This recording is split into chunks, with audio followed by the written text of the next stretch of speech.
नमस्कार, स्वागत है आपका हमारे यूट्यूब चैनल पर। बात करते हैं कक्षा 8 गणित विषय के कार्यपत्रक 33 की। कार्यपत्रक 33 पर ज्यामितीय आकृतियों का परिमाप ज्ञात करने से संबंधित है। ज्यामितीय आकृतियों का परिमाप ज्ञात करना है। पहले प्रश्न में आकृतियों का परिमाप ज्ञात कीजिए। आपके सामने आकृति दी गई है, जैसे इसकी लंबाई 4 सेंटीमीटर और चौड़ाई 2 सेंटीमीटर दी गई है। तो इसका परिमाप यानी ए बिंदु से चारों तरफ की दूरी टोटल कितनी होती है, वो परिमाप होती है। तो इसकी हो जाएगी 12 सेंटीमीटर, ख की 16 सेंटीमीटर, ग की 14 सेंटीमीटर और घ की 18 सेंटीमीटर। इस तरह से समस्त दूरी नाप करके आपको परिमाप ज्ञात करना इन आकृतियों का।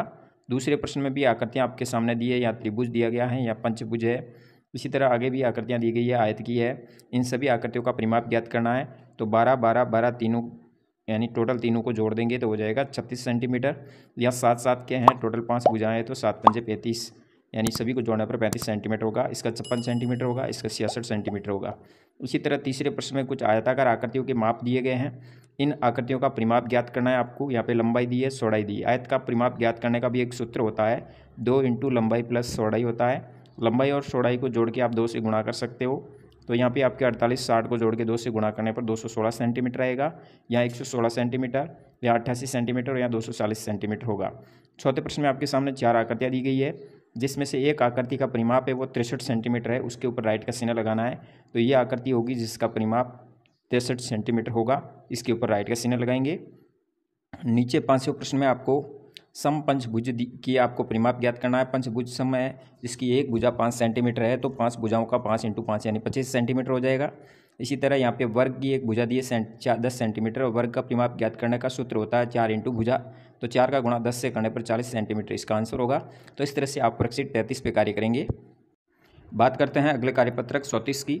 ये भी ज्यामितीय आकृतियों को क्षेत्रफल ज्ञात करने से संबंधित है।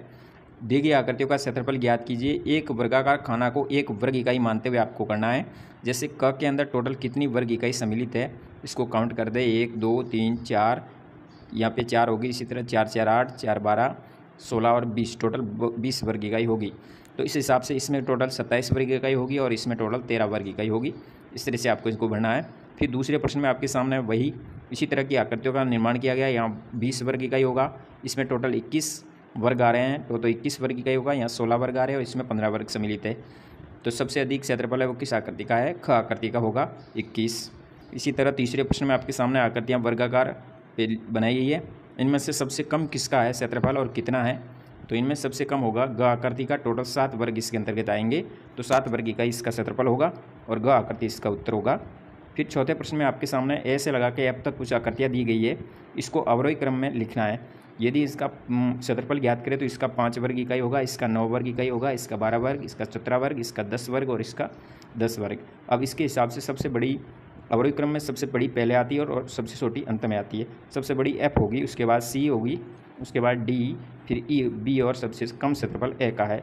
इस तरह से आपको अवरोही क्रम में लिखना होगा और 34 नंबर पर इस तरह से आप कार्य करेंगे। बात करते हैं वर्कशीट नंबर 35 की। 35 में आपको संख्या के पैटर्न को पहचान कर आगे बढ़ाना है।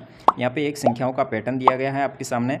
1 का गुणा से 9 करने के उपरांत 2 जोड़ने पर 11 प्राप्त होता है। इसी तरह वापस 1 के साथ 2 ऐड कर दिया, फिर 3 ऐड कर दिया, फिर 4 किया, फिर 5, फिर 6, यानी 1 से 7 तक कंटिन्यू एक एक संख्या को बढ़ाते गया।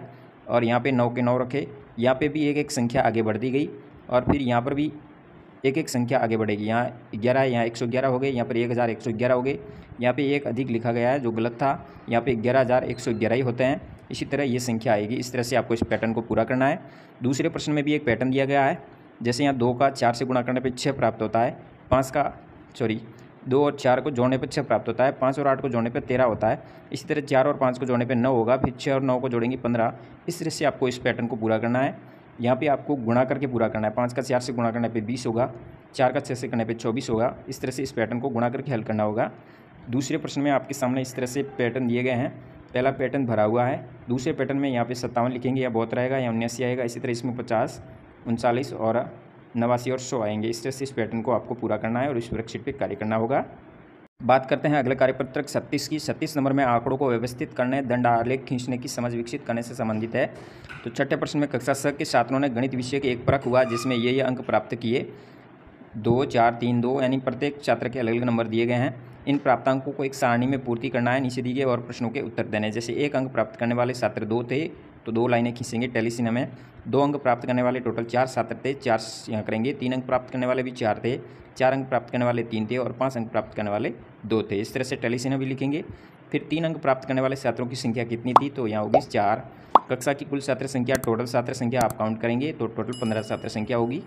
फिर 2 नंबर प्रश्न में आपके सामने सोमवार से शनिवार तक का अनुपस्थित विद्यार्थियों की एक सारणी दी गई है। सोमवार को 5 रहे, मंगलवार को 4, बुधवार को 6, गुरुवार को 4, शुक्रवार को 7 और शनिवार को 3। इन सबको आपको एक स्तंभ के रूप में दर्शाना है।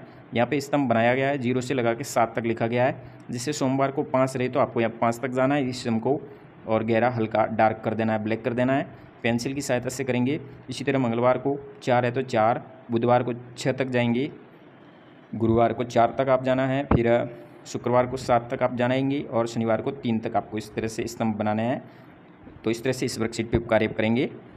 बात करते हैं वर्कशीट नंबर 37 की। 37 में भी आपको चित्र आलेख और दंड आलेख से संबंधित प्रश्न उत्तर दिए गए हैं। यहाँ पे एक सारणी दी गई है जिसमें एक कार्यालय के अंतर्गत पंजीकृत वाहनों की संख्या दी गई। जैसे कार है, संख्या 5 पंजीकृत हुई, बसें 2 हुई, जीप 4 हुई, मोटरसाइकिल 10 हुई, ट्रक 2 हुई। इस तरह से सोमवार को ये पंजीकृत हुए हैं। टोटल वाहनों की संख्या कितनी है, सभी की टोटल करेंगे तो टोटल 23 वाहन है। इसका उत्तर हो जाएगा 23 वाहन। पंजीकृत होने वाले वाहनों में सबसे अधिक संख्या किसकी है, तो यहाँ हो जाएगी मोटरसाइकिल की। पंजीकृत होने वाले वाहनों में सबसे कम संख्या है वो बस और ट्रक की है, 2-2 संख्या है। सोमवार को पंजीकृत होने वाले कारों की संख्या, कारें टोटल 5 पंजीकृत की गई थी। इनको आपको एक चित्र आलेख द्वारा दर्शाना है। नीचे चित्र आलेख कार और बस का दर्शाया हुआ, इसी तरह आगे आप दर्शाएंगे जीप का दर्शाएंगे। तो जीप की संख्या 4 थी, 4 के हिसाब से आपको 4 तक जाना है। यहाँ 2 बार प्रिंट हुआ है तो 1 बार आप दर्शा सकते हो, दूसरी बार दर्शाने की आवश्यकता नहीं है। मोटरसाइकिल की संख्या 10 है तो 10 तक आप जाएंगे। इसी तरह ट्रक की संख्या 2 है, 2 को आपको इसी तरह स्तंभ बनाना होगा।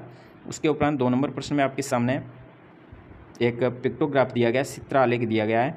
यहाँ पे एक इस चित्र का मतलब होता है 10 लोग, 3 चित्र यानी 30 और एक आधा यानी 5 माना गया है तो 35 हो गए। इसी तरह 2 है तो यहाँ 20 करेंगे, 4 है तो 40 हो गए, 4 पूरे और एक आधा है 45 हो गए। अब काला रंग पसंद करने वाले लोगों की संख्या कितनी है, तो काला यहाँ पे रंग दिया है, 20 होगी संख्या। लाल रंग पसंद करने वाले, लाल में 40 लोग हैं।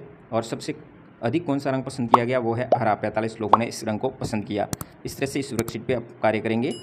तो इस तरह से आप टोटल इन वर्कशीट पे अपना कार्य कर सकते हैं। धन्यवाद। जय हिंद, वंदे मातरम।